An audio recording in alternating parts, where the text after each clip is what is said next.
Viagem na eletricidade.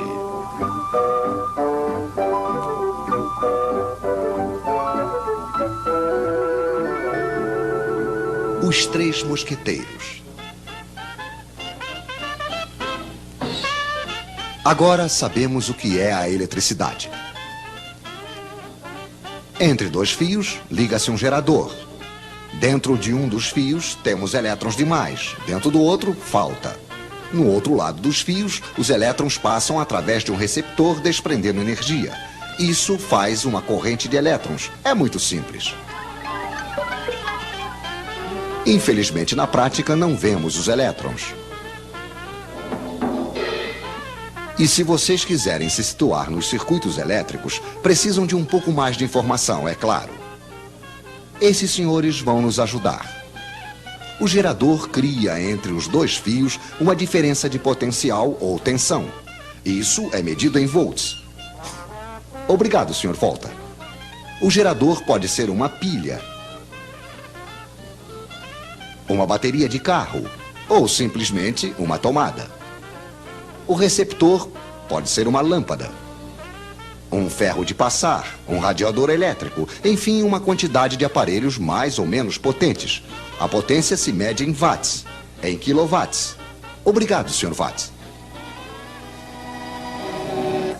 Assim que o receptor é ligado ao gerador, uma corrente passa e não se precisa ser diplomado em eletricidade para compreender que se ligarmos uma lâmpada 2 vezes mais potente, vai passar uma corrente 2 vezes mais intensa. Isso supondo que a quantidade de volts não tenha mudado. A intensidade da corrente se mede em amperes. Poderíamos medi-la, é claro, mas não é necessário. Conhecemos a voltagem. Está escrito nas pilhas ou nos contadores. Conhecemos a potência, está escrita nos aparelhos. Basta fazer uma pequena divisão. Intensidade em amperes igual a potência em watts dividido pela tensão em volts. Por exemplo, quanto passa de amperes dentro de um radiador de 1500 watts ligado em uma voltagem de 220 volts? Pois é, passará 1500 dividido por 220, que é igual a 6,8 amperes, se não tivermos errado, é claro. Mas acho que os senhores nos prepararam um pequeno exercício. Em uma mesma tomada, eles vão ligar 3 lâmpadas de 100 watts, um radiador de 1500 watts, uma torradeira de 760 watts e um forno elétrico de 3000 watts.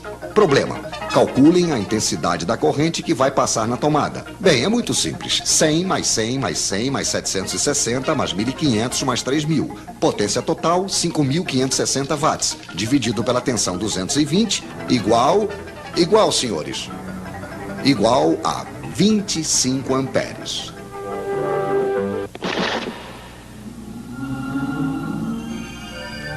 Pois é, não passou absolutamente nada. Ou antes, passou tantos amperes que os fios esquentaram, o isolante queimou, a corrente contentíssima, claro, passou diretamente e houve um curto-circuito. Os nossos senhores não conhecem o disjuntor. O nosso radiador esquenta por quê? Porque no interior, a corrente passa em um fio que tem uma certa resistência. Para a resistência dos receptores, precisamos de um quarto mosqueteiro, o ohm, que se escreve ômega. Obrigado, Sr. Ohm. Poderíamos medir esta resistência, mas também não precisamos, pois é calculada facilmente. Resistência em ohms igual a tensão em volts dividido pela intensidade em amperes. O seu radiador, que deixa passar uma corrente de 6,8 amperes, terá uma resistência de 32 ohms. Mas é realmente interessante saber disso? Sim, pois os fios que vão para o radiador também têm uma certa resistência. Se eles são finos demais, longos demais e estão em péssimo estado, terão a mesma resistência que o radiador e vão desprender o mesmo calor que este, o que será suficiente para fundir o isolante. Moral da história: fiquem atentos para não deixar passar amperes demais em seus fios. Então retenham os nomes dos seus 4 mosqueteiros: watt, ampere, ohm, volt, e se além do mais vocês retiverem sua fórmula, estarão quase diplomados em eletricidade.